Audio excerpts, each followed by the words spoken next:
bizni Habibimiz, bizlar uchun yuborilgan payg'ambar, Allohning do'sti Muhammad alayhissalom Robbimiz azza va jalladan xabar berar ekan. Robbimiz mana bu kechaning oxirgi qismida yer yuzining osmoniga tushib, biror bir hojati bormi, hojatini bersam, biror bir gunohkor bormi, gunohini kechirsam deb turgan soatda turib biz qolaversa Ramazonning oxirgi kechalarida subhini saharning avvalida turib bizga Alloh subhanahu va taolo bizga nihoyatda yaqin bo'lib turgan jannat eshiklari ochilib, jahannam qopqoqlari yopilgan va inshaalloh Alloh taolo mana bu kechalarda har birida do'zaxdan qutulishlik bor. Alloh taolo bizlarni va ajdodlarimizni va bizlardan keyin keladigan zurriyotlarimizni ham haqqiga duo qilamizki, Alloh taolo mana bu Ramazon oyida do'zaxdan qutulgan, jannatga sazovor bo'lgan bandalardan bo'lishlikni Alloh hammamizga o'zi nasib qilsin. Qolaversa Alloh taolo Ramazon oyida har bir kechasida jannatning o'z qo'li bilan Alloh taolo ziynatlab bandalar og'ir mashaqqatlarni kechib sening huzuriga kelishlikka oz qoldi deb Alloh taolo jannatiga qarab xitob qilar ekan. Alloh taolo ana shu jannatga salomat bo'lishlikni Alloh hammamizga o'zi nasib qilsin. Hayotda yashar ekanmiz, qalbimizni bir chekkasimiz balki qalbimiz oriydigan, atrofimizda, yurtlarimizda, yerlarimizda va butun yer yuzida bo'layotgan musulmonlarga nisbatan har xil vaziyatlar, fitnalar bunga musulmon odam qalbi og'rir ekan. Lekin bu hammasi hakim bo'lgan, ishida o'zi hikmatli bo'lgan zot Alloh taoloning irodasi. Lekin biz Robbimizga duo qilib, talab qilib Alloh taolodan so'raymizki, har bir narsani tayinlagi hikmatini Alloh taolo bizga ham ko'rsatsin va buni natijasini oxiratdan oldin dunyoda ham Alloh taolo bizga ko'rsatsin. Alloh taolo qaranglar birodarlar, Fil surasidagi voqea hodisa. Alloh taolo Ka'basini buzaman deb kelgan Abrahani o'zining maxluqotlarining ichidan parandalar, qushlar bilan kichkina toshlar bilan Alloh taolo himoya qildi. Vaholanki Allohning nazarida mo'minning qoni, mo'minning joni Ka'badan ko'ra qadrlidir. Minglagan mana shu Suriyaning o'zida 70 mingdan oshiq odamlar bor. Kecha mana shu o'tgan haftaning ichida Falastinda tinch aholi o'ziga yahudiylardan kelgan hujumda 400 dan oshiq odam bor. Bu Alloh taolo qancha uylar, mol-mulklar, go'daklar hammasi Alloh subhanahu va taoloning huzurida har bir jonning qadri bor. Lekin bu ishlar Alloh taoloning irodasidan tashqariga chiqmaydi. Alloh taolo shu narsani iroda qilgan. Lekin tagidagi hikmatini hakim bo'lgan zot o'zi bilar ekan. Biz esa Robbimizdan bunga rozimasligimizni, bunga qalbimiz mutlaqlarni, to'g'rilarni qilayotgan ishiga o'zimizni yomon bularni yer yuzida tajovuz qilib, fitna va fasod tarqatayotganini yomon ko'rib, ularning haqqiga duoibat qilamiz. Chunki Rasululloh sollallohu alayhi vasallamning sunnatlaridan. Buni evaziga Robbimizdan iymonan inna ma'al usri yusra, albatta qiyinchilikdan keyin albatta yengilchilik keladi. Alloh taoloning va'dasi haq.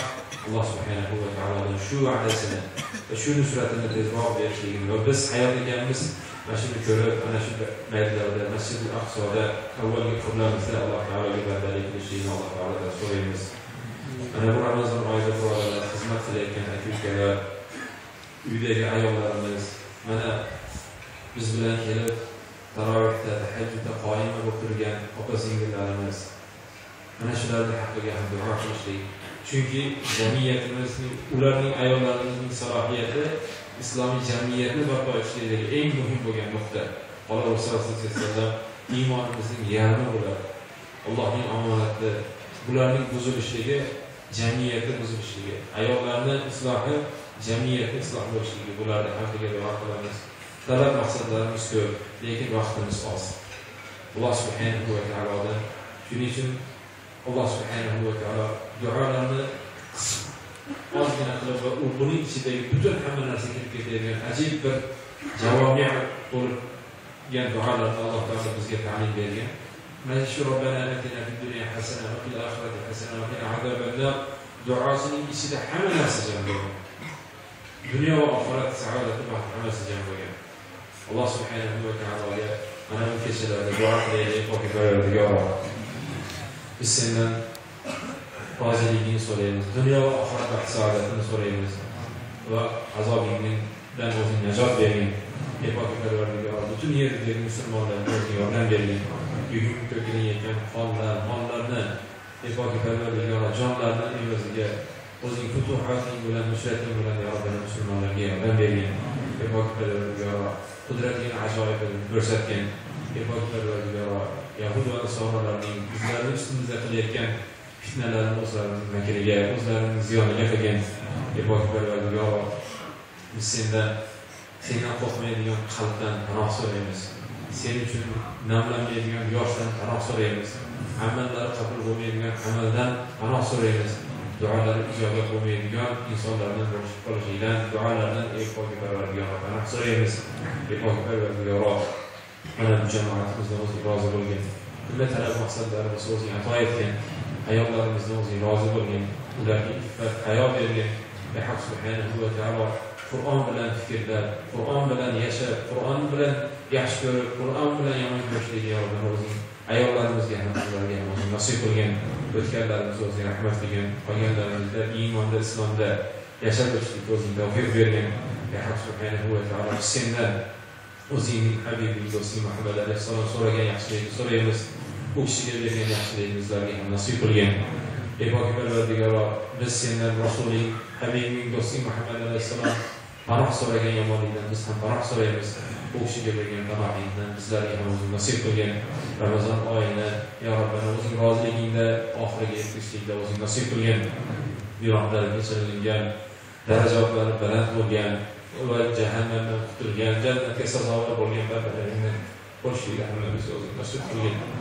Ey Parvardigor, mana shularga quloq turganlarni hammasini ya Robbi qalblaridan o'tayotgan, o'tmagan, tilidan kelmagan lekin mana shu jamoatning hammasiga dunyo va oxiratiga yaxshilikni ya Robbana o'zing o'rgatgan deb ta'lim bergan deb duo qilib ya Robbana qo'llarimizni ko'tarib sendan yolvorib so'raymiz ya Robbana.